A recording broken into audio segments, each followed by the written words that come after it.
Am I credible enough to run for office, or am I just fooling myself? It was a terribly difficult decision. I had to consider a lot of factors. I had to also, I had to deal with my own fears and question myself and my validity. Political organizations, especially really well-funded ones, like the BC Liberals were, incredibly well-funded, they have the means and the resources to dig deep into your personal life and to come up with the dirt that you've forgotten about or you don't even think matters. I was worried about those things. I was worried that people would, bring up some dirt that I didn't remember. It's harder for a transgender candidate to decide to run, and you do open yourself up for new kinds of attacks. But that said, I had already been a human rights activist and an equality activist and working in education.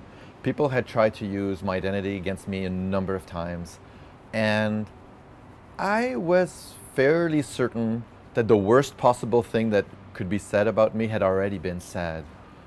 When it comes to me being transgender, strangely enough, people came up with new things, which were shocking because actually they were not based on the truth. I was much more worried about what would happen maybe to my children's privacy, and safety. You know, you worry about safety when you put yourself into the public eye like this. I regret that some people who didn't want me elected resorted to smear campaigns and lies. I regret that. I think that's disgusting behavior and unworthy of political discourse. In 2013, I decided to come out as transgender. To stop hiding it. To stop keeping it a very private story with a very, very small number of people to whom I was being incomplete with the truth.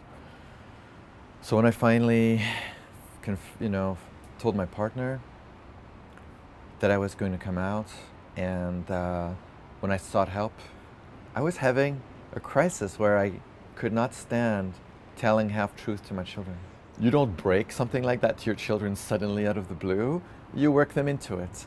You teach them first a little bit of tolerance about gender identity. You expose them to a variety of gender identities and expressions. You show them that people sometimes have, deep feelings that may not be what other people necessarily know. And then you work it in that you're like that and that you're transgender.